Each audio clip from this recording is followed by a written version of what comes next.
Hey guys, it's Kika, your lifestyle blogger, and I have a serious problem going on in my basement right now.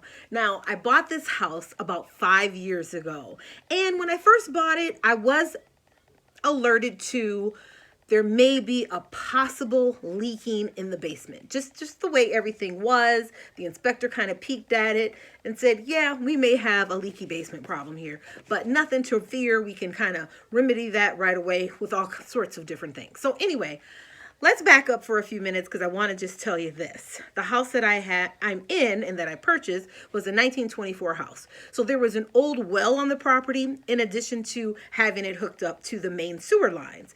We could use the well if we want to, and usually people do that to water the grass. But in addition, mostly it's hooked up to the main sewer lines. So it's not the main sewer lines. I'm thinking there's a problem with the leaky well because every time we get an accumulation of snow or rain in the backyard, the drain down in the basement seems to back up with water, and it's circulated around a certain area that's more close to the drain. So I was thinking and thinking, yes, I need to do something about this leaky basement that's going to be cost effective because I've called the plumbers out here in the last 5 years quite a few times and it just does the same thing all over again. So it's more than just a clog. It's not that. It's something different. So what I decided to do is this basement does not have a sub pump, and I know I would incur a lot of costs having someone come out and put a new sub pump in. So what I decided to do is do a temporary fix that I think will work, because what I'm noticing is throughout the 5 years that I've been here, when the basement fills up with water, it fills up probably about, I would say, 2 inches or so. I can put my shoes on and my shoe does not get saturated. Maybe if I walk through a little more, it would, but more for the most part, it stays pretty below just the heel point. So what I decided to do is to get a utility pump. And so that is what I did. I watched some videos, and this is a utility pump that could be used and saturated in water. You do not need to not have this in water. So you have to hook it up to a GFI outlet, and then you can put it down in the water, hook up a hose to it, drain the hose outside, and the water will go out. Now, today is a crazy rainy day.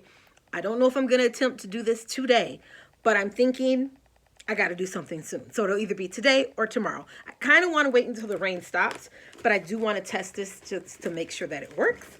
And I'm doing a quick review on it because I want to show all of you, if you're having this problem and you live in an older home and you have like a little bit of a leaky basement or whatever, maybe it's a lot. This thing is, I heard, is amazing.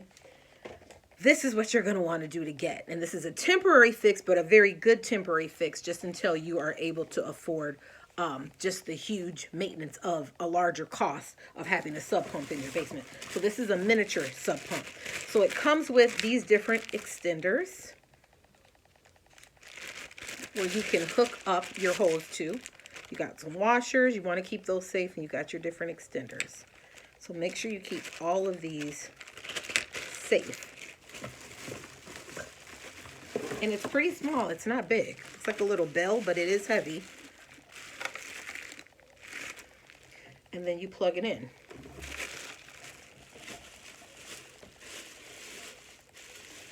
And this is what it looks like. So you put your extenders things here. You can hook your hose up to that, run it outside. I have a hose that my sister gave me in the back of my car that I'm going to grab. And then you plug it in, and this will suck up all the water. So we're going to do some before and after pics and video so you can see what this does. My basement is looking pretty messy right now, so putting a disclaimer on right now, please excuse my basement mess. Keep watching. Okay guys, so this is the look at the pump that I got. These are the extenders that go with it. And then all you need to do is make sure that it matches up with the hose that you are actually going to use. So one of these extenders do match perfectly with this hose. So I'm going to go ahead and use that. I'm going to put that on, and then I'm going to connect the hose to it. Make sure you use the washers. You actually get 2 for each of your extenders. So make sure you do use the washers when you connect your hose.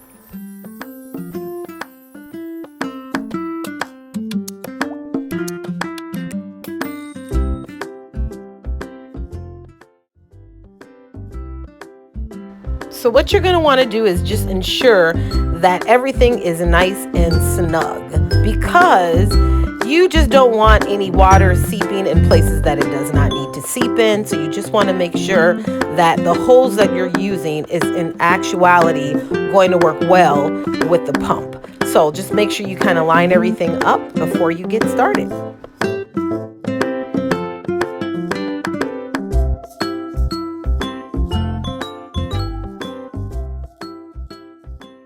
When I got back from vacation, my basement was full of water and I needed to act immediately. So I ordered the pump.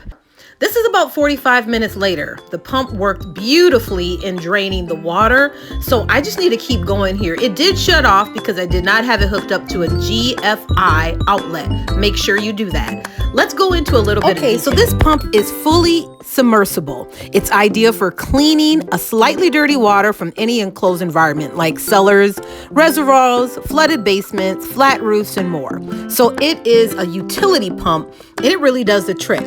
Now I want to bring your attention to a specific area on the description where it says the depth, submersible depth, and that's 23 feet. That's marvelous, you guys.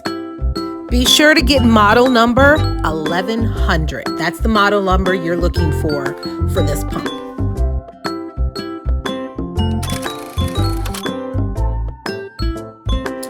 So here's when I started the disinfecting process, but all the while I was pumping out the basement still. So I moved the pump over by the drain and it seemed to be working a lot better. So this actual pump needs to be actually submersed in water. So I don't want to get into what disinfectant I use, but it is a bleach solvent disinfectant for the basement. So that's what I put down and that clears out any smell. It took me a little bit, but finally we're able to clear it. Now we're gonna probably have to pump it out a few more times before it's complete, but the pump works well.